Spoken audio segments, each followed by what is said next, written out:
This is Don't Panic, episode number 286, recorded August 31st, 2020. Hello, everybody. Welcome to this episode of Don't Panic, the technology podcast on gadgets, the internet, and where would we be without you, of course. I am Sean Jennings, joined as always by a man who I had a joke planned for when we had two co-hosts. So I'm going to say it anyway, even though it doesn't make sense. But I'm Sean Jennings. Only one. No, wait. How did it go? Fuck. See, now I'm so thrown off. All right, start over. All right. Welcome to Don't Panic. And I am Sean Jennings, and I am joined by the 2/3 of the podcast that are allowed to go on vacation. It's Colby Rabideau and Dan Miller. But Colby is actually on vacation. But Colby's not here. Right. It would have been super funny and crisp and perfect had he been here. Well, actually, in some ways, it's funnier that he's not here because he's on vacation. That's right. You guys have actually, left the place you lived in the last 8 months. Must be nice. Kind of barely true. It counts. You left the state. I did leave the States. That's a big deal. It depends how you define traveling, right? Because, we did travel, but not in the typical sense. We traded in one set of four walls for a set of four walls and some outdoor space, which was a fantastic trade. Well, but how's it different from any other vacation? That's what a hotel is. Well, I don't know about your vacation, Sean, but on my vacations, they often involve going and seeing things, doing things that you can only do at the place that you're visiting, seeing people who maybe might live there, maybe might be the reason why you've gone on the trip in the first place. I don't know anybody. No, I am a big fan, though, of this sort of the new brand of low-key vacation, where it's like, we used to we're going to spend a week in Yellowstone, and we're going to go hiking every day, and we're going to do, nature's a bad example, but we're going to go to Tahiti, and we're going to be on the beach. And it's like, no, we're going to, drive to the woods in Vermont and, just sit around. And I'm like, that is exactly my kind of vacation. I love that kind of vacation, too. Don't get me wrong. And I'm also glad that we're doing more of it. Yes, someone asked me today, what's my favorite... What is the animal that I would be? What animal do you think embodies you? Mm-hmm. And it has to be a cat because I'm perfectly fine to sit around and do nothing. I never thought about that for you. What a great topic of discussion. What animal does best represents Dan? I'm gonna go. I want to say lemur, but I think lemurs are a little too high energy to be Dan. I might go with raccoon. A raccoon might be construed offensively by some people, but I happen to know that raccoons are, very intelligent. They're very clever. They're very smart, crafty, outgoing. They have thumbs. I think that's not bad. I might stick with that. Now, when it comes to these questions, I always forget about all of the aquatic animals. Yeah, but again, for whatever reason. But I feel like aquatic animals are kind of like insects, where it's like, again, is it an insult to be like, you're a pufferfish? And it's like, what? What animal, what sea animal would you want to be? I guess dolphin is a positive. Dolphin school. I don't think there's anything negative about a turtle. Turtles live a very long time. They are super chill and go with the flow. And they're going extinct. Yeah, well, it's a good quality to be rare, right? You don't want to be common. I'm very bad at personality trait. Have you ever done for a job or something a personality quiz, a self-assessment or any of that kind of stuff? I think so. Yeah. You're very bad at them? I once did, this is a 100% true story. I once did a leadership training class, and part of it was we did a couple different ones, but we did how to learn what personality you have so your employees could deal with it. And this guy had taught this course hundreds of times, an absolute pro at teaching the course, ran this test 100 times. And he literally said, he saw my results. I've never seen this before, and I don't understand what it means. What did you get? Well, it's vague in my memory now, but there were basically 3 different aspects you were graded on, and you got a numerical score where one would be 13 and one would be 36 and one would be 90 or whatever. I scored 0 on 2 of them. And he's like, you're not supposed to be able to do that. And I took the test seriously, but I just think it's, my poor employees know exactly how oddball. Congratulations. Yes, lucky them. Now, I don't have an encyclopedic knowledge of all the different animals, nor is this something I think about a lot. But if I had to assign an animal to you, Sean, I think an owl. Like you can be pretty aloof, you can be pretty quiet, but sometimes you like zip in there with one of those zingers. You're like, whoa, like where the heck did that come from? Was that Sean? But most of the time, just very wise, just gonna sit in your branch, and that's a fine life. I take that as a very high compliment. Speaking of Sean sitting on a branch, before the show, we were talking about how I managed to, for the first time, saturate my gigabit internet connection download, I should say. And Sean was not unable to guess what I did that saturated that. It wasn't a video game download. It wasn't torrenting. Have you come up with any more guesses? I would say like 4K streaming, but I know you don't have 4K equipment, so you wouldn't have been 4K streaming. I do have 4K equipment, actually. And we'll get to that later. That might be one of my picks, might involve 4K equipment. It wasn't 4K streaming. I think you would have to stream a couple 4Ks to saturate the gigabit. It was downloading my Google Music library because they're shutting Google Music down. And here we can.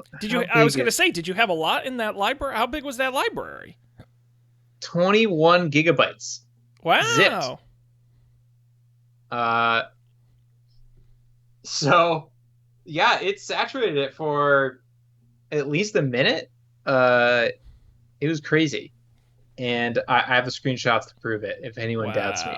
Wow. No, hey, that's impressive. I miss the days of having internet that fast. When files used to be. But do you ever see now? How fast is your up though? Let's see. Because that's what kills me. When I had fiber and my up was like 25, it was amazing. Because right now I think I have like 150 megabytes down, and 99% of the time that's enough. Like, is more better? Sure. But it gets the job done. But I have 5 up. And as somebody who is uploading gigabytes and gigabytes of files every week because of this show, it is very frustrating. And I miss my like aggressive up. I'm running my upload speed test now. It at one point was at 1.3 gigabits, so right now it's hovering around 700 megabits. Oh my god, I am I've never been more jealous of anything in my life than that. That's great. Amazing. Oh man, to live in a place where other people live must be nice. Yeah, I'm not looking forward to not living in a place where other people live. That'll be a sad day. No more gigabit internet. Unless, now, did we talk about the Elon Musk Starlink thing? Did we talk about that? No, you had thrown in the rundown, and we hadn't gotten to it. And it's interesting because a few companies are looking at the same concept. Is it Amazon's doing it as well? I don't know, and I still don't entirely understand what makes it different. I guess the satellites are lower in the atmosphere. I'm scrolling through the website now, and that's it. And there's a lot more of them, I guess. Yeah, I mean it's an interesting concept on a number of levels, but basically, you're right.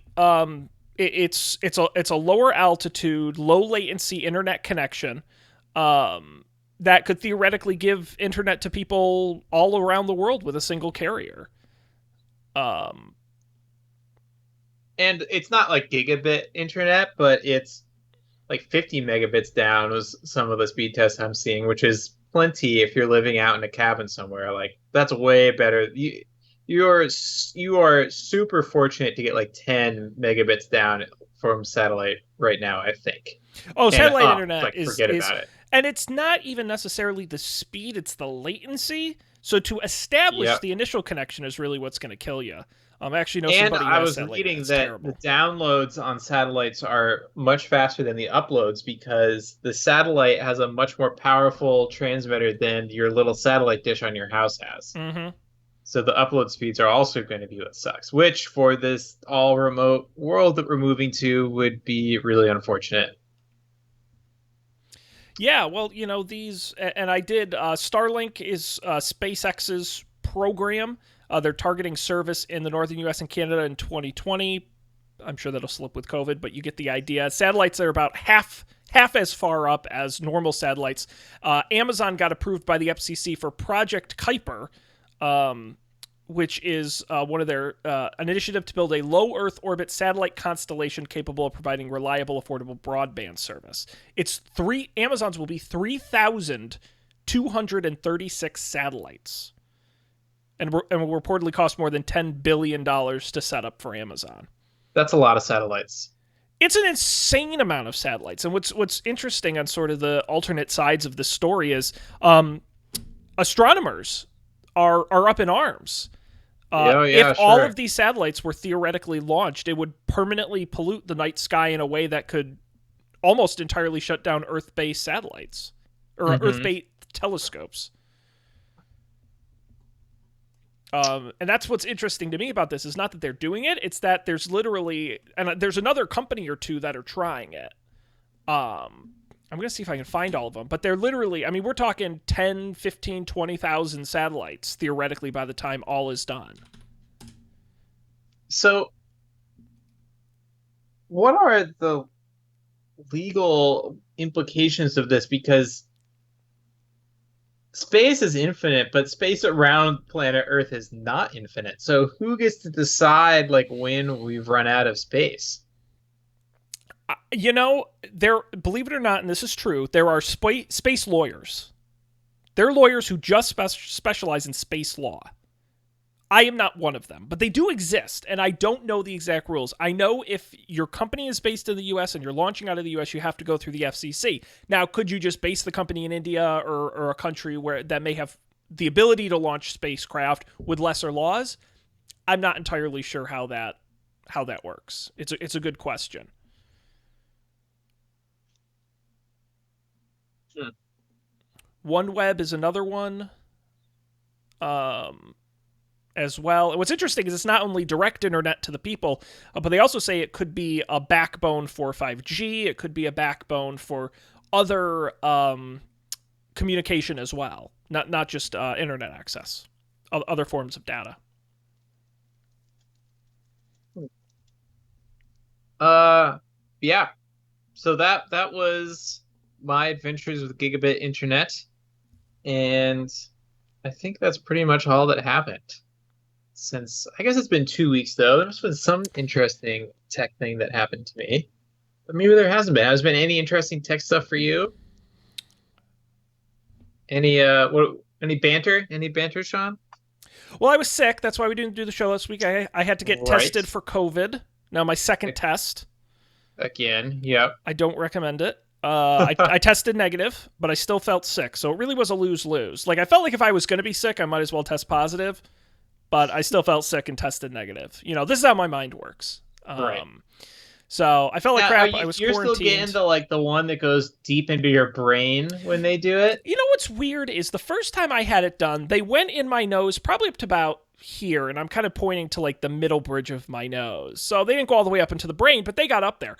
But this last one, they really only barely went in there, and I'm like, I don't, Well, I think the technology has advanced, is what I've I heard. hope so because I was really like, I almost asked the lady to like go deeper, and I'm like, I can't do that. That's too uncomfortable. I can't do that. Yeah, did you see the new test that just got approved, the Abbott test? No. So Abbott, a large, I'm going to assume evil medical pharmaceutical company, rolled out a fast $5, 15-minute, easy to use COVID-19 antigen test. It received FDA emergency use authorization. It works similarly to like a pregnancy test. You don't pee on it, but what it does is it changes a color of a strip to indicate whether or not you've tested positive. It's about the size of a credit card. There's no tools involved. There's really no equipment.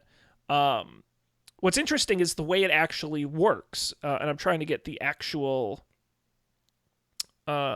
science explanation because Science. it's an antigen test. So it's not actually testing whether or not you have the coronavirus. It's testing whether your immune system has produced a response to coronavirus, which is actually easier because the problem with coronavirus is there's a lot of slight variations, and what they actually test for is the DNA of the coronavirus. That's what takes so long. You can't just do a Y or N with do you have coronavirus. I did not know that. But what this test does is it's not testing for coronavirus. It's testing has your body responded in a way that indicates you have coronavirus. That's why it can be done much faster and cheaper. But I would imagine that wouldn't work early on, or would it? Well, it certainly took them a long time to study it. I mean, that's why it's coming out now. No, I meant that wouldn't work if you had just contracted. Yeah. I want to be. It says it detects viral proteins or antigens. I don't want to speak out of turn. I don't know if that's true. Right. It's a good thought. Well, I'm glad you're feeling better, and that you don't have coronavirus. I agree. I agree. It was not. Well, it was kind of fun being home for a week and working from home again. But it wasn't fun feeling sick. So. No. I'm thrilled to be back. It's great. In terms of technology, I've really got to get back to buying stupid dumb crap. I've been so lazy. That's how we'll know the economy's back on track. I think I single-handedly keep the economy going with the amount of dumb tech nonsense I've purchased. I haven't really... of course, I've talked about my love of Waze before. I got their new outdoor camera, but I haven't opened it yet. I'm going to hold on to it till I get to my new house. But other than that, I haven't really purchased anything. If anyone out there has any suggestions for stupid tech nonsense that I can buy, please write to us and let us know. Oh wait, now I remember something. I think on the last show we talked about the on-air button. Yes. That I wanted to build. Yes. I did kind of build that. So I have you won't really be able to see it. You'll have to take my word for it. I have a Siri shortcut on my phone. Mm-hmm. And when I press it, I have this like go on air shortcut. And when I press it, it will change the light in the other room to purple. Hey! I'm on air. And then when I press go off air, it will change the light back to whatever it was before that. Except there's a bug, so it only turns it to white. But that's what it should do. That's awesome. What an elegantly easy solution for that. Yeah. I do have like some software running on my Raspberry Pi that the shortcut talks to, but I wouldn't need that if I didn't want to keep track of what the light was before I went on air, which honestly doesn't work right now anyway, so it's not doing me any good. But ideally, if like the person in the other room had the light off, then once I go off there, the light would just turn off. Or if they had it at 75%, it would go back to 75%. Actually, I don't. That's a cool thing, actually, about the Hue API. You can just tell it which things to change, and if you didn't tell it to change the brightness, the brightness will just stay as it was. So that was pretty easy. So yeah, now I have the on-air light. You know what's funny, Dan? Can you hold your phone up again with the screen with all the Siri shortcuts in it? Do you know that when you flash that up to the camera, do you know what my first thought was, my first memory was? Windows Mobile Live Tiles. Oh, yeah. Do you remember the Nokia phones with the Windows Mobile, and it had the yellow and the cyan blue? And for some reason, that just flashed to me. I don't know why. Well, one of my only shortcuts is this shortcut here that sends Colby a text message with a random GIF in it. So we can do that right now. Yes. Test it on air. I wonder if he's the one person watching. Done. Let's see. All right, just sent. Let's see what GIF that we got here. That's fantastic. Well, Oh, here, look. It sent him turtles. Okay. That's spooky. That is weird. Yeah. Unless Google's listening. the entire GIF library is really like weirdly high percentage of turtle GIFs. I don't, Wait, which tech company bought Giphy again? Facebook or tried to. I'm sure they Oh, did. oh yeah. You're right. I think it was Facebook. Yeah, but I could have sworn that was one of those things where the government was like threatening to Because slow it Facebook would down. have a monopoly on GIFs. Well, that's the fear, I guess. No, it says here that they bought them, so there you go. Wonderful. Yeah, ever since they put GIFs into Microsoft Teams, the sort of work chat has gotten very annoying. I'm running. My team doesn't watch the Your show. team GIFs? To a degree that's I look, I love GIFs. I do them in the text. Again, it's like emoji. It's just a light touch, sparingly. And it's like and the other thing is like they do and does anyone do this to you, like the GIF thread where it's like as soon as somebody posts one, everyone has to respond with one or like one up with one. And then it's like 6 or 7 in a row. At my last job, the GIFs never really took off, but we had a whole channel for this at Etsy, confusingly called gift cards, which was originally a channel for people to talk about the gift cards feature, but then it became subsumed by memes and GIFs. So then they created another channel. I forget what it was called. It had nothing to do with gift cards, and that was where you had to go to actually talk about gift cards. And if you just showed up in the gift cards channel, it was just all memes and GIFs. So I think that's actually an effective strategy because you quarantine it in one place. There's no rules. People can post to their heart's content, and then it doesn't infect the other areas. Well, the other problem is I'm just not current with the times, I guess, because people will post GIFs and I don't get them. Like they're to a reference to something that I don't know what it is or understand. And then they get mad at me and they yell at me because even though they're like between 1 and 4 years younger than me, apparently I'm an old man who doesn't know current things. You're an owl. You're an old man at heart. I guess so. Me and my raccoon friend. I guess we'll just have to the creatures of the night over here on the Don't Panic podcast. Exactly. Colby is one of those fish with a little light that hangs off the top in the deep depths of the ocean. Or one of the blobfish. Yeah. Oh, he can't even defend himself. He's not even here. He's just got to take it. But no, the big thing in our office now, Dan, is it's officially pumpkin spice season. What's funny is I think it was a week or two ago, I was talking to Lena and I was like, yeah, well, because I think we just saw the first Halloween thing. Like some little corner display of Halloween candy somewhere. And it's like, well, the next thing is going to be the pumpkin spice. And then we looked it up and it was like that week was the first week of pumpkin spice week. Yep. Oh, speaking of pumpkin spice, I was at a grocery store and you'll never guess what flavor hummus I saw. I really got to think about this. Peppermint. Yeah. Well, there was also chocolate. I've had chocolate hummus. It's very unpleasant. Yeah, it sounds worse than pumpkin spice. I do want to hear about pumpkin spice hummus, but I went to the deli once and bought some deli meat.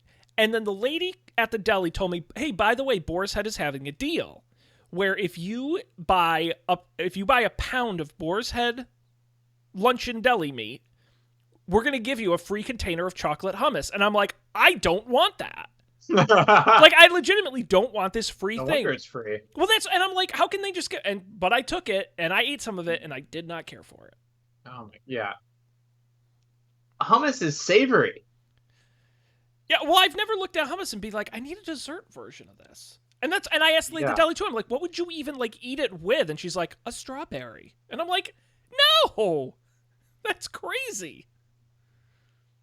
Lunacy.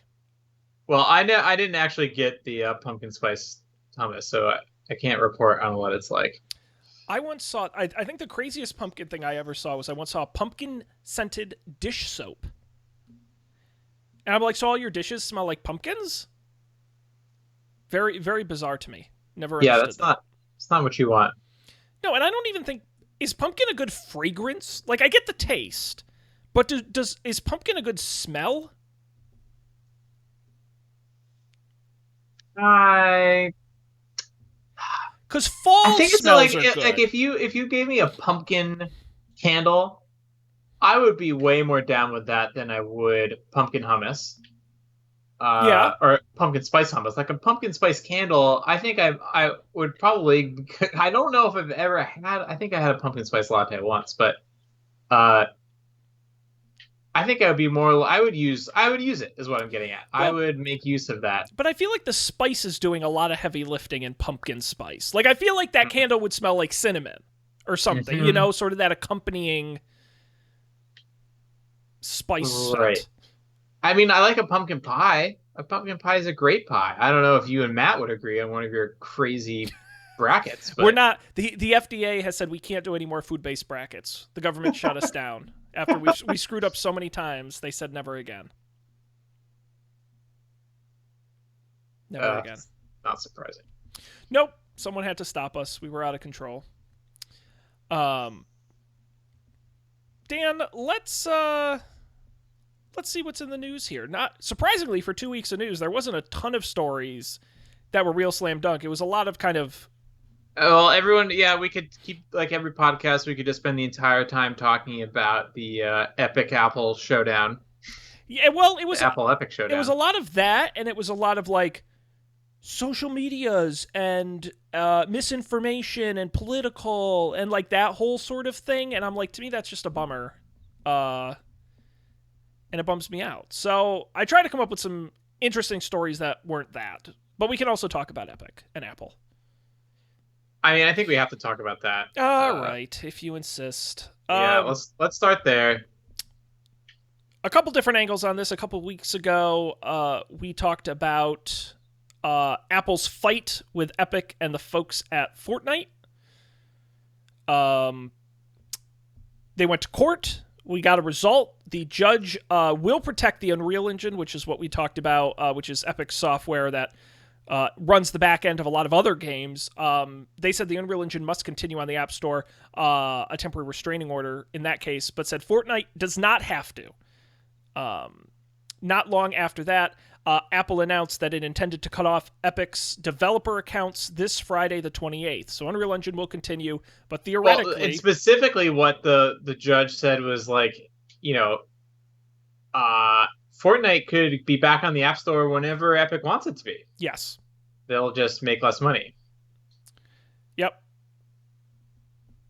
Yep, that's exactly right. Um, and and it remains off the App Store. Yeah.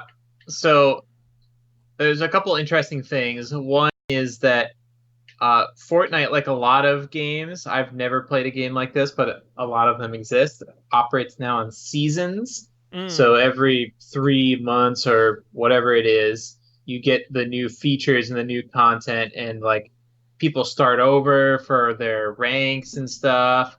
And that happened last week, I think. And yes. as a result, people who had the iPhone game version of Fortnite installed can't play with anyone else except iPhone users now, iPhone and iPad users. Um, that's my one other update. So that extra sucks. It's now this week. It's way worse than it was last week, even if you still have the game installed. Yeah, crossplay is dead.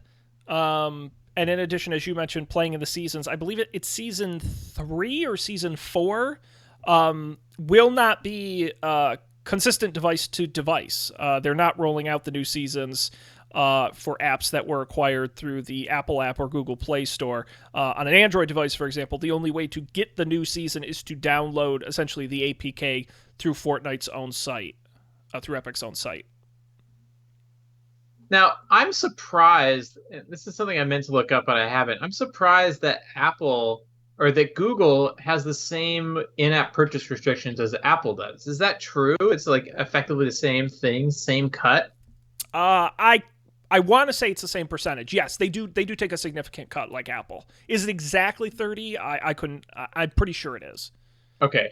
And you have to use that to do in-app purchases and be in the Play Store? If your app is distributed in the Play Store, yes. Now, based on everything I've read over the years, Google isn't as aggressive as Apple. We've seen a couple examples from Apple in the last couple of weeks. The WordPress example, which we didn't talk about on the show, which is WordPress, essentially a free app.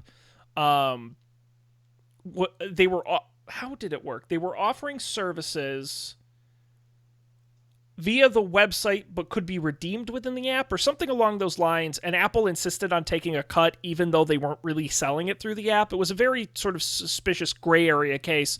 But Google isn't as aggressive about it, mainly because they have competition from APKs and direct installs. You can go and around. the Amazon App Store. Yes. Remember that? That old chestnut? Yes. Yep. Although I'm sure Amazon takes a cut too. I'm sure on some level. I would be curious what the Amazon App Store's policies are.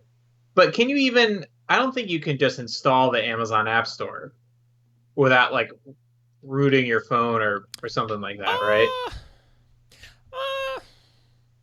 I haven't used it in such a long time. I remember way back in the day, I didn't think you had to. I think you had to give it, like, an insane number of permissions, and it was a hassle to work around. But I don't think you had to, like, root the phone or anything like that for it to work. But that it could be different now, to be honest. Interesting. Yeah, I'm curious because,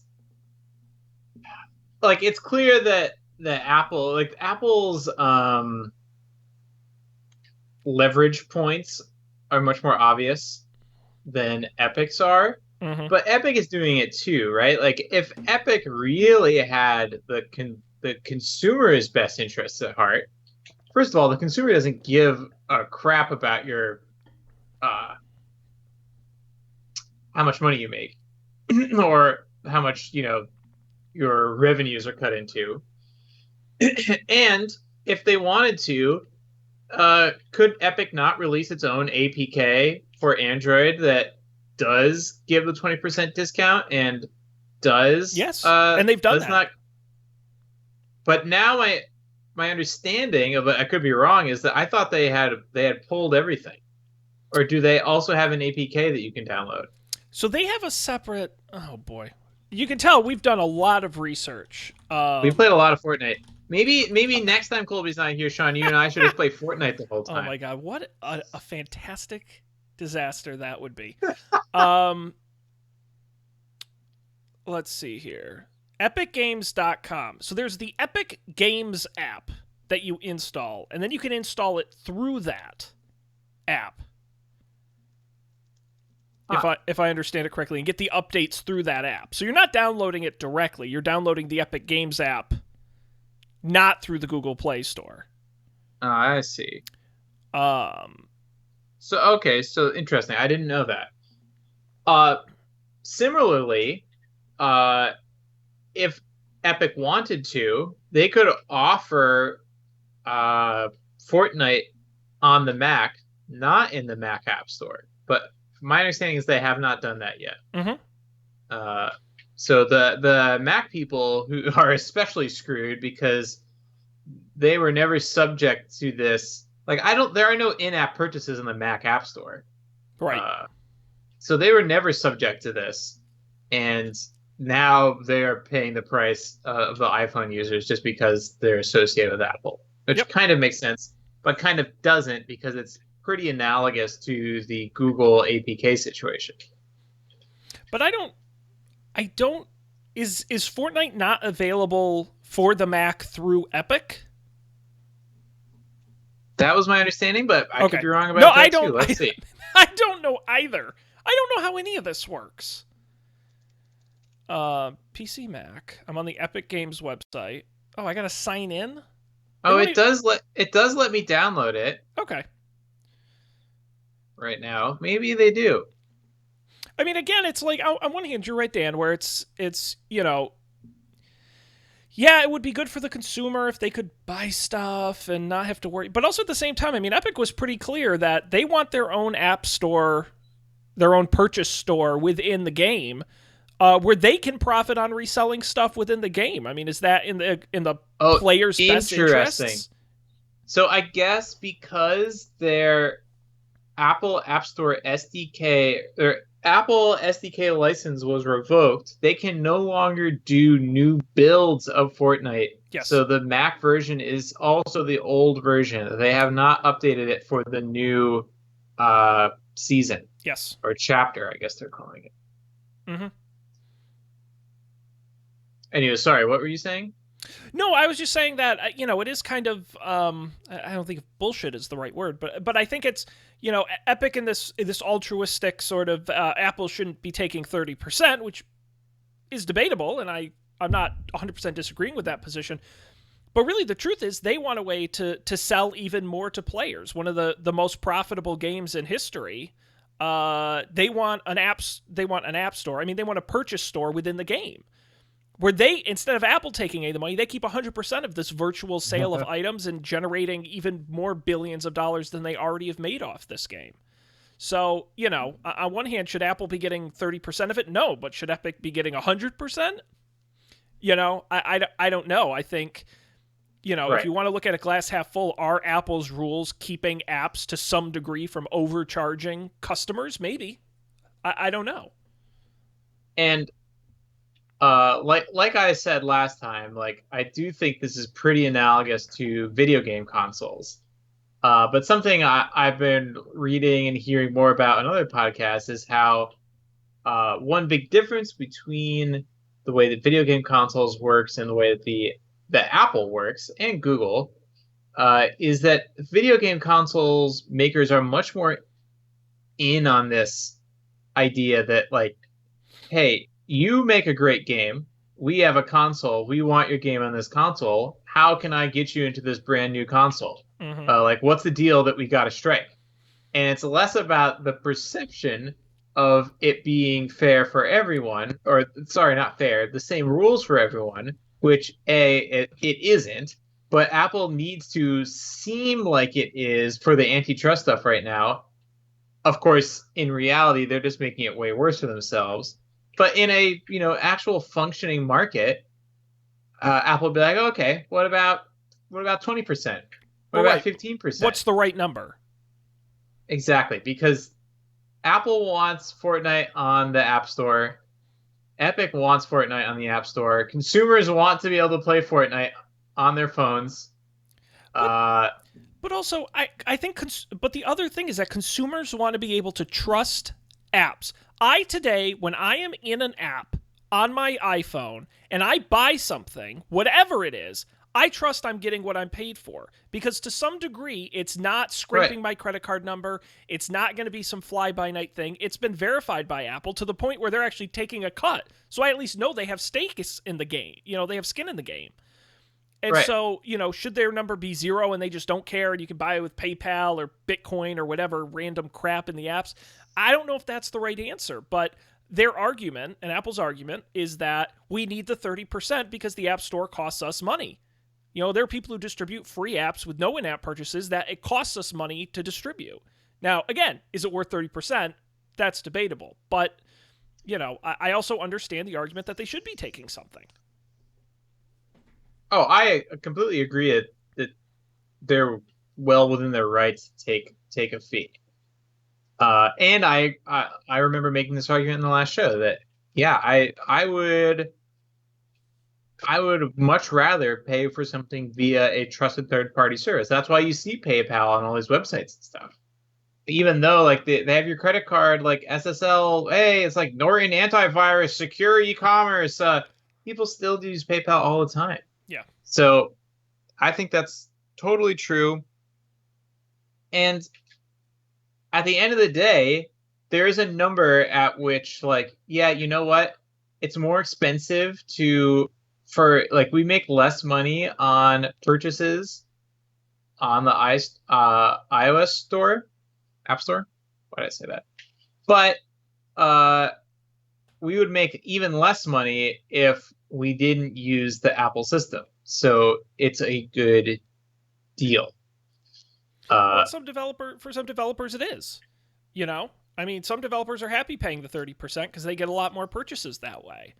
Right. If you're a small developer, you don't want to be in the business of accepting your own credit card numbers. And some money's better than none. And to me, the issue is the inconsistency, because when they go and cut a sweetheart deal for Amazon, where Amazon's apps only take 15%, That is, Hmm.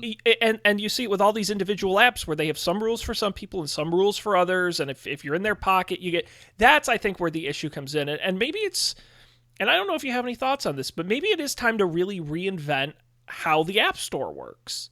Because I think this right now there are three pay models. Essentially, you pay for the app, you pay in the app, you pay a subscription. And they're kind of operating all three. And I think that allows for double and triple dipping, essentially, in a lot of ways, which I don't think is very pro consumer. So, is there a world that makes sense where apps are all free and it goes totally to in app purchases? And maybe that in app purchase is a single $9.99 to unlock all features, but it creates a consistent environment where there's no more free and paid apps. It's just all apps are the same. Well, I wonder, I bet the percentage of paid apps that offer in-app purchase is vanishingly small, right? Like, I can't think of a single app that I paid for and then I had an in-app purchase. That's true. That's true. Uh,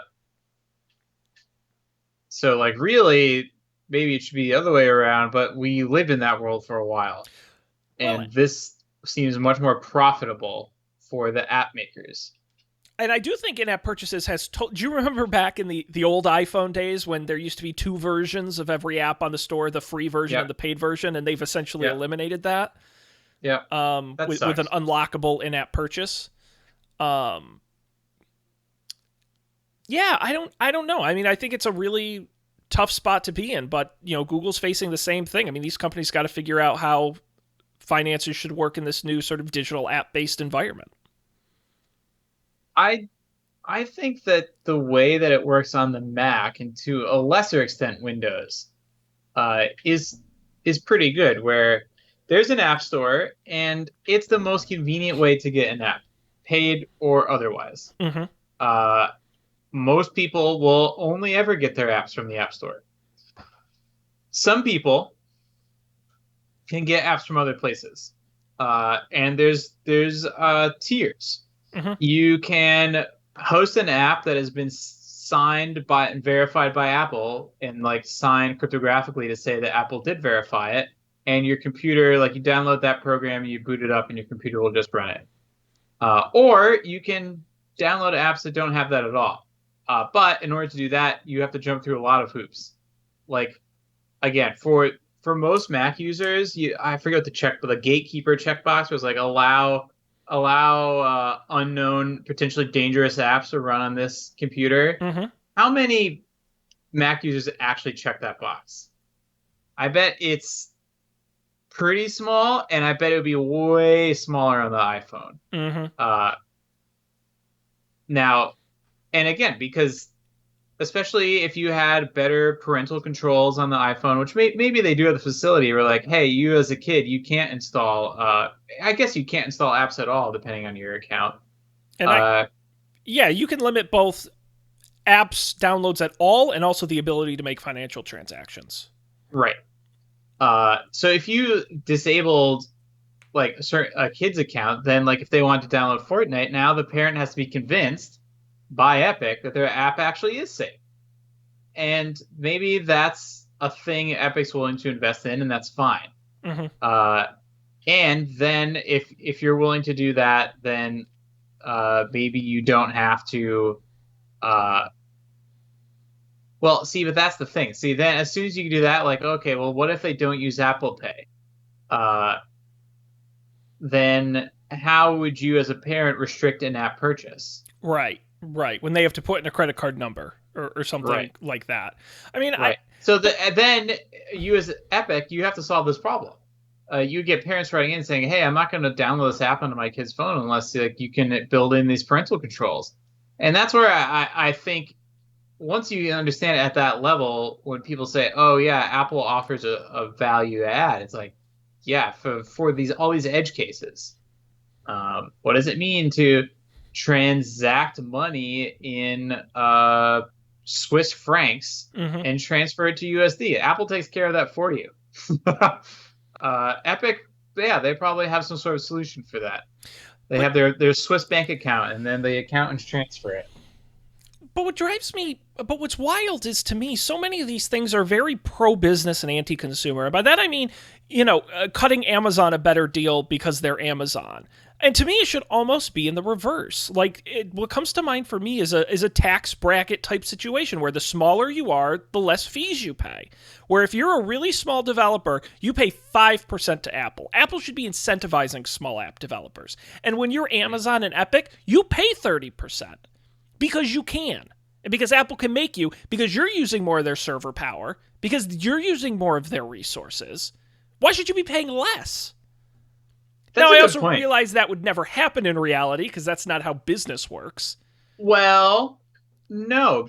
I think a good example of this is actually Epic, and a lot of these video game SDKs. They are free. And they're free up until, for some of them, I believe, up until you've made a certain amount of money. And then it's like, contact our enterprise sales department. Well, all software's like that. All of them start with that free tier, and it's basic, premium, pro, business. It's all in tiers. Right, but I'm saying that there's even precedent for doing this based on income or how much revenue this software generates. Yep. I think that would be a really interesting model. I think that's a good idea. But again, that makes things complicated for Apple too, because then they're sort of creating extra accounting for themselves, versus just saying everyone pays 20% or whatever it is. I don't know. They just got to be consistent. I mean, that's the number one with a bullet. Yeah, and the other problem is Apple has no reason to do that right now. Hence an antitrust why would they lawsuit. Relinquish the control? Yeah. When you have a monopoly, you can do whatever you want and not care. Yep. Meanwhile, I read this stat on Twitter today, because Apple recently hit, was it $2 trillion? First ever $2 trillion company? Oh, yeah, they had some new market cap record. But I read in whatever, like the 4 days or whatever, or like the 5 days since they hit that, they gained another, maybe it was more than that, but they gained another $248 billion in value over a very short amount of time. That's one Netflix that they gained in like a week or whatever span it was. That's crazy.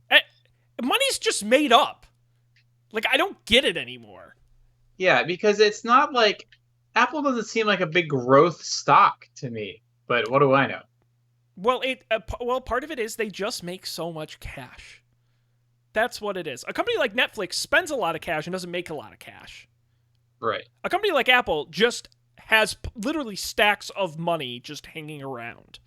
They had to build a whole spaceship to put all the money in. Absolutely crazy. We're in the wrong business. Well, you're in the right business. I'm in the wrong business. Well, there's always a better business to be in. Oh, that is true. Unless you're a investment banker. Then you're in all the right businesses. We missed our calling. We should have gone to school to be hedge fund managers. Mm-hmm. Oh, boy. Do we have time for one more story? If you would like, yes, of course. I think we should talk about Windows 95. I would talk about my favorite GIFs of all time. The Windows 95, which turned 25 years old this week. The Windows 95 launched with the famous Steve Ballmer and Bill Gates dancing awkwardly on stage with the weird sort of fist bumps and the awkwardness to start Me Up, where they had the Rolling Stones playing live at the launch. Because of the introduction of the start button. That's where Start Me Up came from. Yeah, absolutely incredible. 25 years. The official launch, August 24th, 1995. Added a lot of new features. The biggest was the start button, the start menu, and the taskbar. Multitasking improvements, and the graphical interface. Going from Windows 3.1 in the days of DOS. At the time, competing with Mac and OS2, IBM OS2. It was also one of the 32-bit OS. Plug and play to automatically detect and install hardware. Yeah. We got there eventually. Yeah. For the most part. Still mostly works. Yeah. It also came with a new Microsoft Network MSN application to provide access to email, chat rooms, newsgroup, and the first www homepages through a dial-up connection. And my favorite little trivia, when I remember, I think Windows 95 was the second computer I used, but I don't really remember. The first one was some Mac computer, but Windows 95 was the first one that I really sank my teeth into. Mm-hmm. And I was so fascinated by the briefcase, my briefcase. Yes, one of the I, first multiple machine data sync. yeah, I still don't understand how it was supposed to work. And I remember reading the like help text about it, and I was like, I don't get it. Like, how could it possibly put my stuff anywhere else? As far as I know, it never did. So, like, what was the do you know the actual idea there? Like, Well, I'm googling it now because you I put never it used it. you put it in my briefcase, and it just stays there. Are you supposed to put my briefcase on a like floppy disk or something? Yeah, so what you would do, if I'm understanding this correctly, is you would put files in the briefcase. You would set up the briefcase, put the files in there. You could sync it to a floppy disk or connect a laptop to your PC. And the things you put in the briefcase would synchronize the folder between the floppy disk or the other PC you connected by, I assume, USB or whatever was serial, whatever was happening at the time. Huh. Or the local area network. Actually, you couldn't do it over the World Wide Web, but you could do it over the local area network. You would right click on it and click update all, and any changes would be synchronized. How does it know which computers to sync it to? Does it have to be all part of the same account? How does it know if this Dan Miller is the same as that Dan Miller? Unlike Dropbox, you couldn't synchronize files on several different PCs with the briefcase. The contents of a briefcase could only be synchronized with one other location. That's it. Interesting. Yeah, I remember my briefcase. I remember the dial-up sound. And I remember let me see if I did we talk about the time that I totally destroyed our family computer with the Windows, was it Windows for Kids or something? I don't remember that. There was some like Windows add-on for Windows 95. It was like Windows 95 for kids, and you can install it on top of Windows 95. And my dad and we installed it together. And I think my big draw was I got some new games with it or something. And we were installing it, and it's like, what would you like to restrict? And like, there are some default things selected. And we were like, well, my dad was like, I wanted to restrict everything. Click restrict everything. Booted into the computer, couldn't do anything at all. We were not allowed to perform any operation. And that was the first complete reinstall of the operating system that we ever did. Yeah, this press release from February 1997. A new product from Microsoft Corp. Microsoft Plus for kids. There we go. Microsoft Plus for kids. Yep. It requires 8 megabytes of RAM, 32 megabytes of hard disk space, a CD-ROM drive. Oh boy, good stuff. I still love the good full OS reinstall. What a great feeling that is to just wipe the slate clean. I haven't done that in many years at this point. I miss it. Fallen off. What a shame. Yeah. Look at these. Maybe I should try running Windows 95 again. Honestly, it might make things simpler. Like, just spend a week only on Windows 95. Just no internet. Just productivity. Yeah, I mean, I loved Windows 95 and 98, obviously, after it as well. But, yeah, I used sort of 3.1 for a very, very short amount of time as a child. And, yeah, I was with you. 95 was really the first. Yeah. I think it was a Macintosh Plus that we had first before the before the Windows 95? We had a Hulk compact, big compact desktop. Um, that was just with a big CRT monitor. Mm-hmm. Oh boy, that was the shit. Here's another crazy thing. We went from Windows 95. I don't think we ever installed Windows 98 or bought it. We went from Windows 95 to XP. We skipped 98, 2000, and ME. Or I forget. Did ME come before 2000, maybe? Uh, Uh, nah, I think 2000 was after ME. God, ME was terrible. and so I think we probably got that computer in like 1994, 1995, and kept it for 10 years, or nearly. Mm-hmm. Because like, when did the XP come out? Um, XP would have been right around 2000, right? 2001. Yeah. So I think we got our next computer in 2003. So, oh yeah, almost 10 years for that Windows 95 computer. We upgraded the inside, Isn't new that hard great? drive, more RAM. Yeah, it was fun. And now we don't even have versions of Windows anymore. It's just Windows 10. It will always be Windows Oh, 10. that is not true.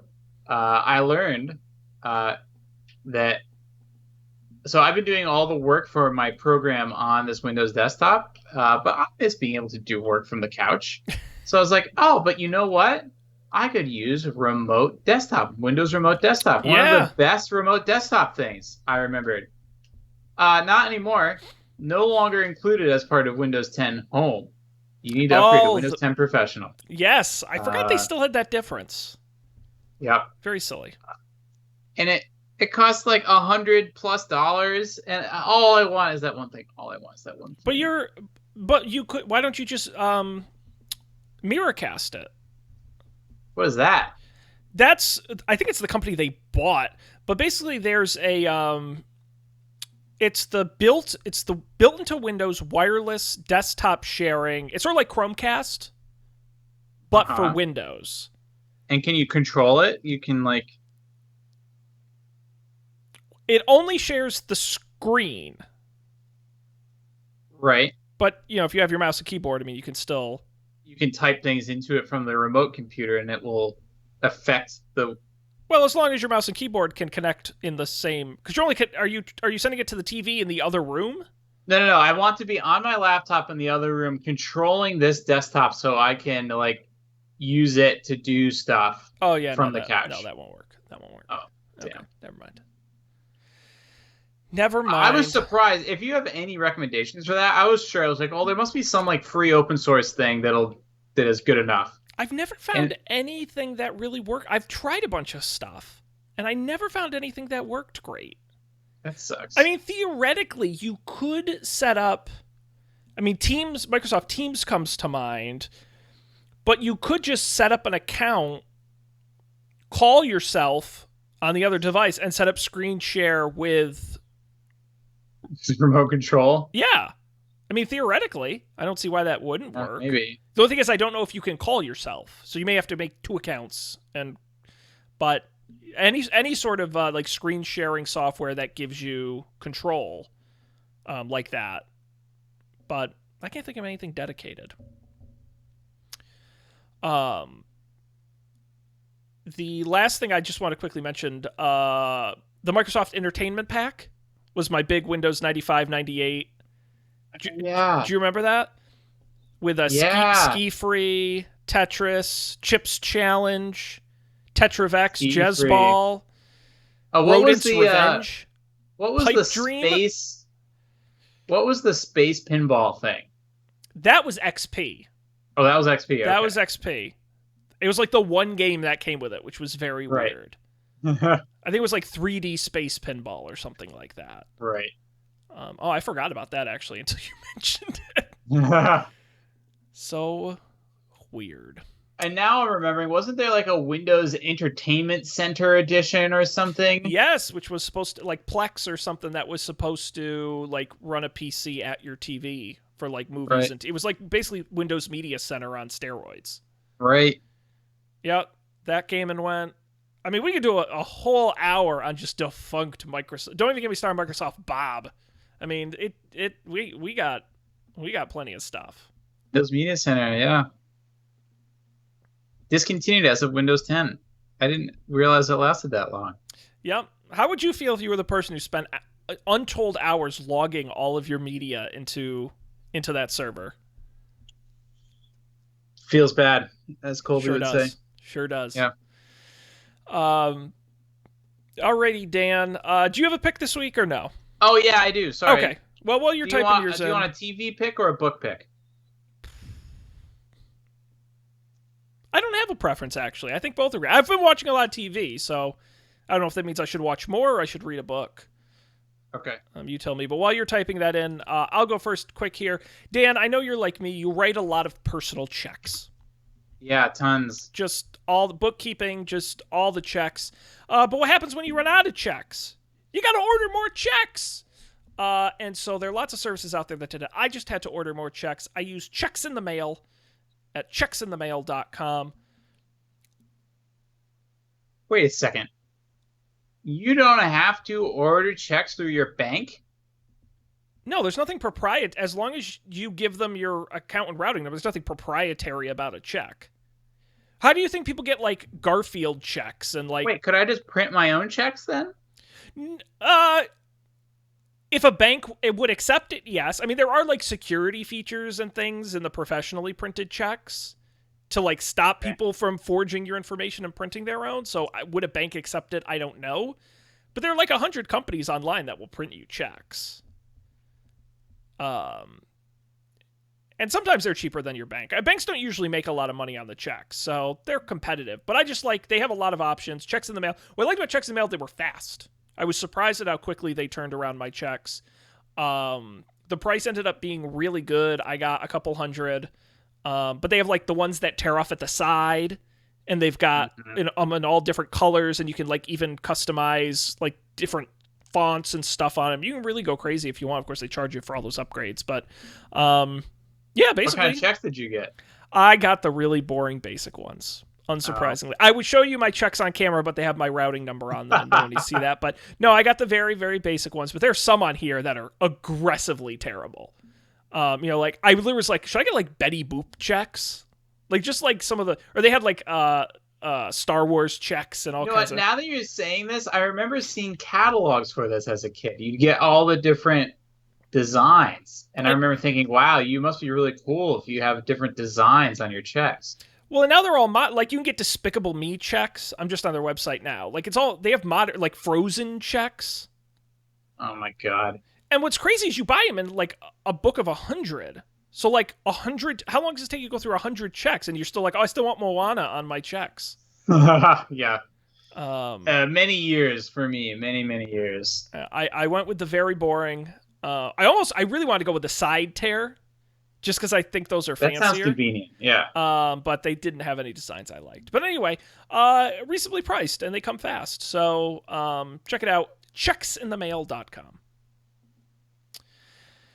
Dan, what'd you decide? Are we going TV or books? So yeah, I don't think maybe we did talk about this on the show, but I got a 4K TV a couple months ago. Oh, I don't think we did. Oh, I got the Wirecutter Pick LG OLED 4K TV. Damn. It's very nice. It's the picture is very nice. Everything else about it is just as shitty as every other modern TV. Oh, you don't like the WebOS interface? No, and the HDMI CEC thing works only 80% of the time, and then if it doesn't work, you just have to basically restart everything. Yeah.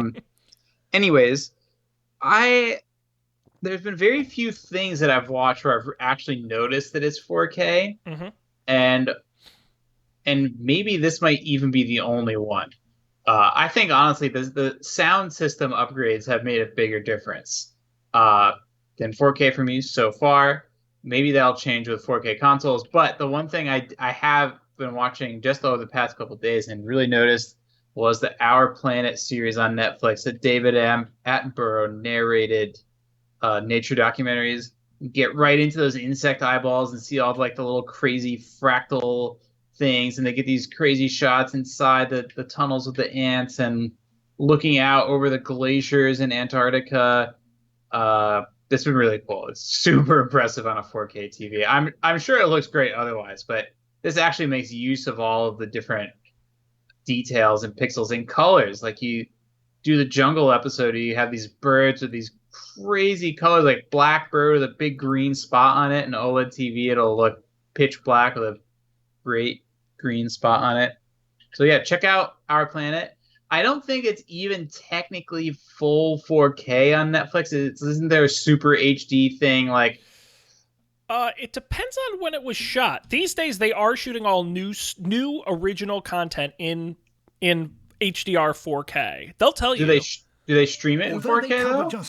I remember reading about this a couple of months ago and being like, you're playing some tricks on me. According to the Netflix website, it looks like it's not actually in 4K. That's what I thought. But what device are you using to stream from? Apple TV 4K. Oh, no, it says it's Ultra HD. Right, Ultra HD. Is that an industry standard term for 4K? Yeah, basically. Okay. It's above regular HD. Got it. What you want to look for is the HDR. That's the really good 4K.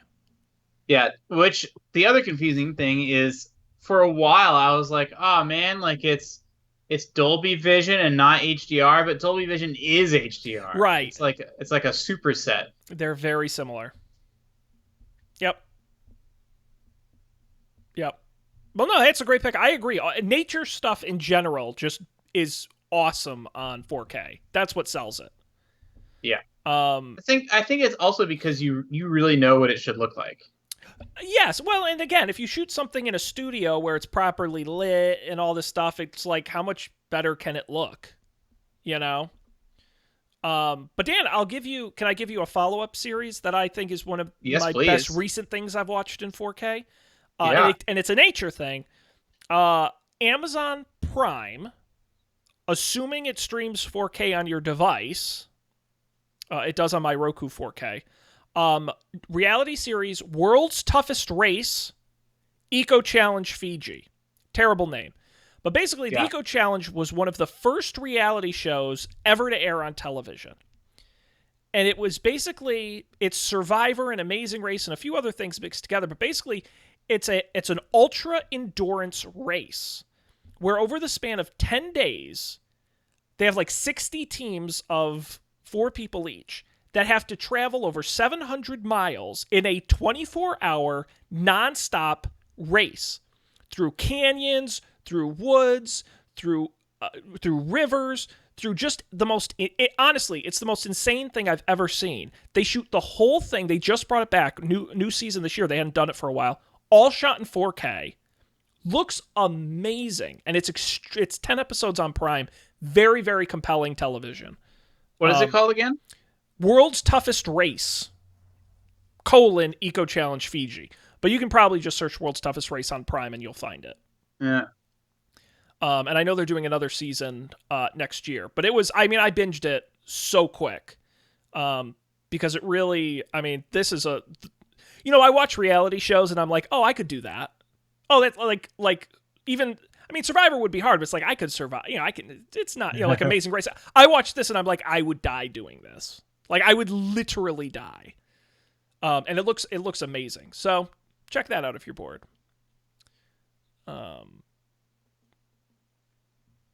You have to let us know what other great 4K stuff you come up with. I love 4K. I wouldn't say I've noticed like you. I don't think it's like a mind-bending difference, but I do think, depending on what it is, it's just nice getting in the habit of seeing more and more stuff in 4K. Yeah. Super cool. All right, Dan, anything else? That's all for me. Outstanding. I like how there are only 2 of us, but we went longer than we usually do. So I guess Colby was holding us down. I'm kidding, of course. Colby, I'm sure, will be back next week. Before we get to next week, I do want to quickly, as always, mention Up for Debate. Last week we did an all coronavirus episode. Dan and I got deep. We talked about everything from how we think the virus works and testing. But and Matt, I don't think I was there unless this was a fever I dream. keep it's because there's 2 of us tonight. I'm confused. I keep thinking you're Matt. But we talked about movies, the future of movies, we think, and how coronavirus has affected that, the future of travel. It was really a free-flowing, fun episode. Check that out. And then this coming week, Sean Tember starts, and our RPG set in a defunct shopping mall is going to kick off on Thursday. I've got notes and drawings, and I'm very excited. It's going to be a ton of fun. And maybe Dan will make an appearance later in the month. Who knows? We'll see. Check that out at upfordebate.tv. And of course, our website, don'tpanic.io. It's excellent. The pics are there, as well as all of the episodes. Of course, you can subscribe wherever you get podcasts. Check us out there, the video version on YouTube. And of course, you get a hold of us at Don't Panic Show on Twitter and email don'tpanicshow@gmail.com. That kind of wraps it up here. We assume Colby will be back next week for a wonderful Labor Day episode. How fun. But until then, on behalf of Dan and theoretically Colby, I'm Sean. Thanks for being here. We'll see you next time for another Don't Panic.